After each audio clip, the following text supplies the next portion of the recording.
Tem uma arte aqui que a gente fez mostrando os times mais prejudicados, os brasileiros mais prejudicados na data FIFA. Olha os desfalques aí. O Flamengo vai ser dizimado, né? Vai perder nada menos do que o Arrascaeta, o De La Cruz, o Pulgar, o Varela e o Vinha.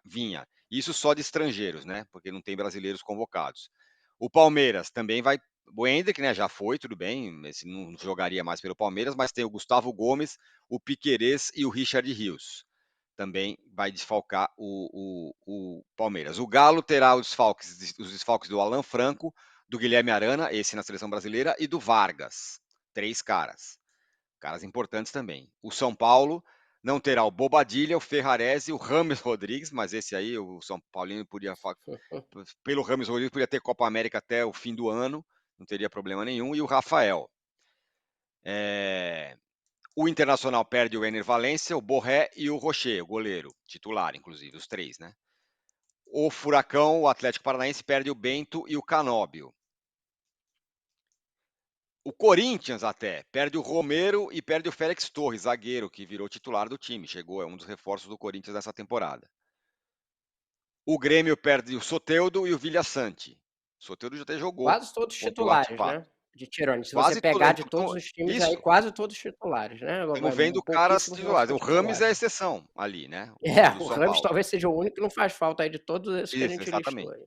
Sim, jogadores titulares. Ah, mas o Dorival convocou pouco brasileiro para a seleção. Bom, tanto faz, porque hoje em dia os clubes brasileiros têm muitos estrangeiros, né? Então, né, Alicia? Não, pois é, acho que na data FIFA, na última data FIFA do ano passado, acho que foram mais de 30 jogadores, né, convocados para as diversas seleções. E agora a gente olha até na quantidade, né? Quantos saíram de cada time, e às vezes para um determinado time, se a gente olhar para o caso do Atlético Paranaense, por exemplo, perde 2 jogadores, mas um deles é o seu goleiro titular. Né? Que o goleiro é a pior situação do mundo nesse caso, porque ele provavelmente não vai jogar, ele vai para a seleção para ficar ali no banco e, né, ganhando experiência com a camisa da seleção, e vai deixar um clube com o seu goleiro reserva durante 30, 40 dias. Eu acho que isso é um problema sério que a gente precisa olhar para o calendário, porque a gente fica numa situação que começa a torcer para os jogadores não serem convocados. Né? A relação que a gente cria com a seleção brasileira passa muito por ter jogadores do clube que a gente torce na seleção. Hoje tem um monte de gente na seleção que as pessoas que não acompanham o dia a dia do futebol nunca ouviram falar, não sabem nem quem são, mas ao mesmo tempo eu fico aqui numa situação de ser profundamente prejudicada se o atleta para o qual eu torço puder realizar o sonho dele, que é estar na seleção brasileira. Então, cria-se essa dicotomia, e muito por culpa da CBF, como disse o Rodrigo. O que a CBF está fazendo é, não que precisasse muito esforço, é fazer com que as pessoas tenham raiva da seleção brasileira. Raiva, a seleção brasileira é um estorvo, está atrapalhando o meu clube, né? E eu começo a torcer para que os jogadores não sejam convocados. Você falou o caso do Flamengo, por exemplo, né? E o Flamengo deu sorte, entre aspas, né? Porque podia estar o Pedro, num outro momento podia estar o Gabigol, podia estar o Bruno Henrique, né? O Flamengo podia perder quase um time inteiro, né? Então é uma situação completamente absurda e que prejudica também os jogadores, né? Porque esses jogadores estão realizando um sonho, mas vão voltar para os seus clubes, pode perder espaço. Você pensa um cara como o Matias Vinha, por exemplo, um cara que pode estar buscando espaço como titular no Flamengo. A hora que ele voltar, esse espaço pode ter ido para as cucuias, ele não tem mais chance, né? Pode voltar lesionado, pode voltar com a maldição da seleção brasileira. A gente sabe que, né, o cara vai e não fica fora e depois volta da seleção e nunca mais joga direito. Então, é uma situação muito grave, e eu concordo muito com o que o Rodrigo falou. Precisa ter um entendimento de que quem paga o salário desses jogadores são os clubes. Né? Então, precisa ter um nível de acomodação maior para você não deixar que isso seja prejudicado dessa forma, deixando os jogadores 40 dias fora dos seus clubes. A gente está falando de voltar, por exemplo, a Libertadores depois da janela.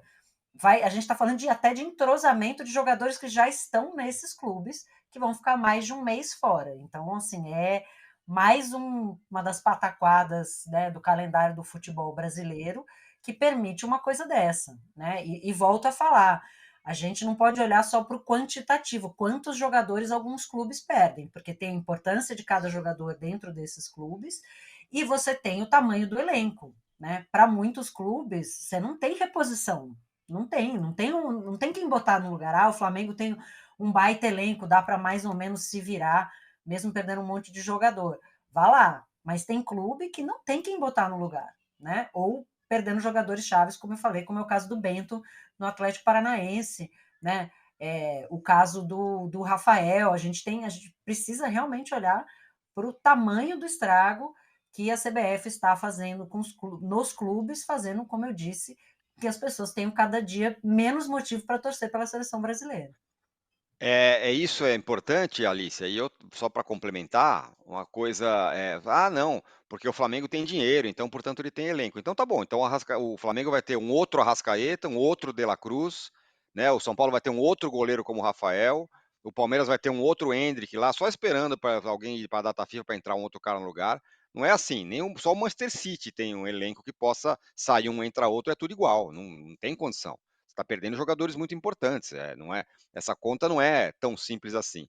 E tem outra coisa que acontece hoje em dia, por causa dessas questões de data FIFA, é que agora a galera fica olhando a tabela, fala, bom, aqui ó, tá o Brasil, Colômbia, bom, o importante é que alguém caia fora cedo. Então, se a Colômbia cair fora cedo, o Rios volta logo para trás. Se o Paraguai cair fora, o Gustavo Gomes, então, aí assim, você fica dividido. Eu acho que eu vou torcer para o Brasil, para aí o Paraguai cair fora e esses caras voltam antes.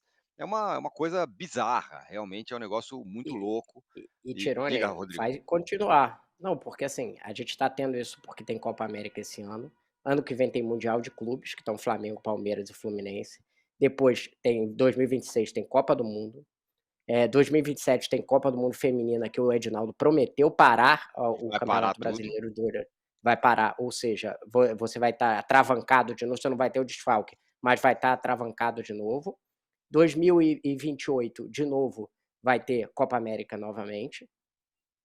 2029, de novo, vai ter Mundial de Clubes. E 2030 vai ter Copa do Mundo novamente. Então, Isso. se não acabar com tirar muita data do estadual, a gente não vai ter, nas próximas 6 temporadas, um calendário decente. Vai ter o futebol Isso. brasileiro numa mega M. É a única tradução que a gente tem que dar. Se a CBF não tiver Perfeito. uma solução mínima para 2025, o que ela vai é dizimar o futebol brasileiro, acabar com É, ele. Não é tipo assim, ah, tá piorando, não vamos evoluir para uma liga e tal, não sei o quê. Se ela não der uma solução para 2025, a partir de 2025, ela está destruindo o valor do futebol brasileiro. perfeito. Boa lembrança. Eu não tinha nem atentado para isso, porque agora todo ano vai ter uma super competição. O Samuel Urban aqui fala: sem data FIFA, o Endrick jogaria mais um mês no Palmeiras. Pois é, É verdade. exatamente. Na hora eu Boa, até Samuel. observei isso aí. É isso, ia jogar pelo menos esse jogo a mais aqui do dessa rodada, né, podia ser uma despedida a mais para ele, se não tivesse essa coisa da regra da FIFA, né. Alguém está lembrando aqui, até o Bahia também foi prejudicado com convocação de estrangeiros. Sim, é verdade, você tem razão. Olha, a Alice aqui, de 10 coisas que ela fala, ela acerta 11. Ela acertou que a gente ia passar fácil da nossa meta de likes, que era de 700, já estamos em 1.100. Rapaz, então dá para a gente chegar ainda em 1.300.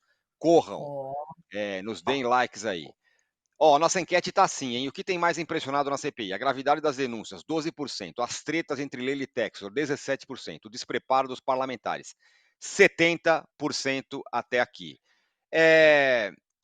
O Klaus estava aí no olho do furacão, né? O Textor fazendo denúncias a ele, não sei o que tal. Ontem teve uma expulsão no jogo Juventude e Atlético Goianiense, né? Foi o jogo de ontem. Isso. E aí foi 1-0 o jogo. O cara do Juventude estava fazendo cera ali e tudo mais, tomou um cartão amarelo do Klaus. Continuou fazendo cera e tomou o cartão vermelho. E tomou o cartão vermelho. E tudo isso em 5 segundos. A minha pergunta para vocês é: se fosse sempre assim, esses caras parariam de fazer esse tipo de cera ridícula? Porque o Gandula deu a bola, ele jogou a bola no chão, pegou outra bola, aí o cara foi reclamar com ele, ele não cobrou o lateral, e aí, enfim, acabou sendo expulso.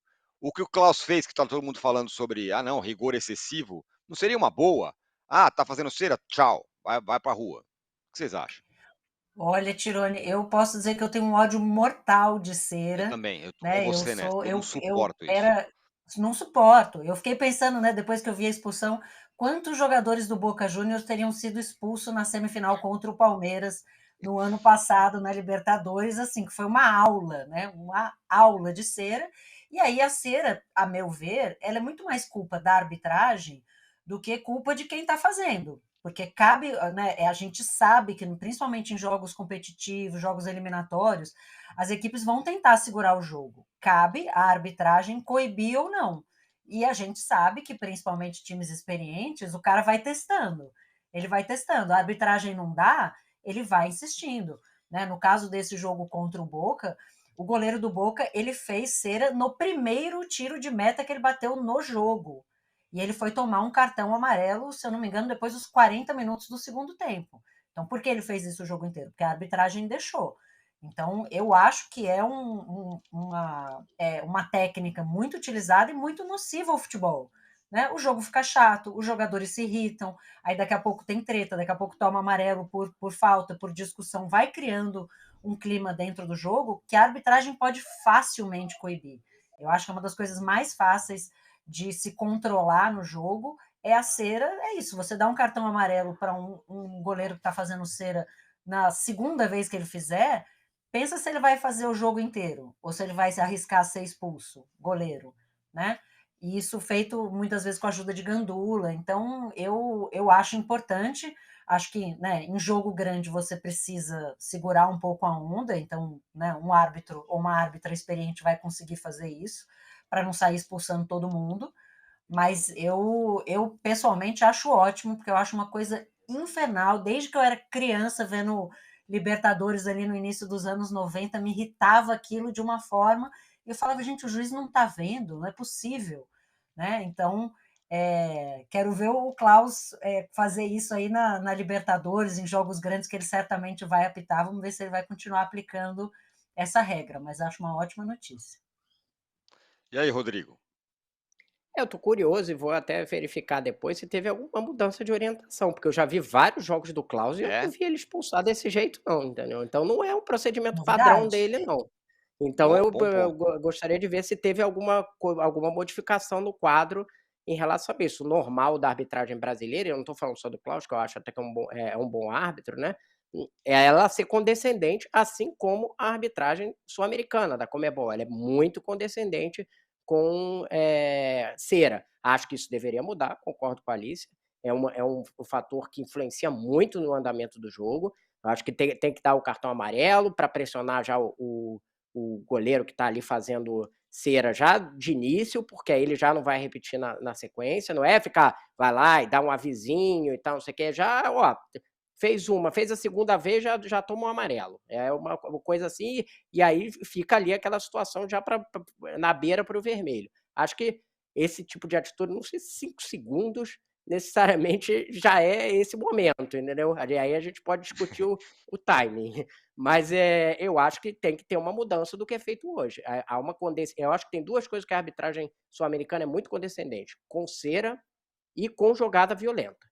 De vez em quando a gente vê umas expulsões e tal, eles não são eles são duros com desrespeito ali com o árbitro e tal, isso aí já dá amarelo de cara, briguinha de tipo, um empurrou o outro, chamou a mamãe de feio, aí ele já dá um amarelo e tal, não sei o quê. Agora com cera e com jogada violenta, em geral, há uma certa condescendência. Eu acho que se isso mudar, vai ser um grande benefício para o. Espero que seja essa atitude do Klaus seja emblemática aí. O Maurício Vilas Boas lembra aqui, fala um ponto talvez importante para a gente ficar de olho.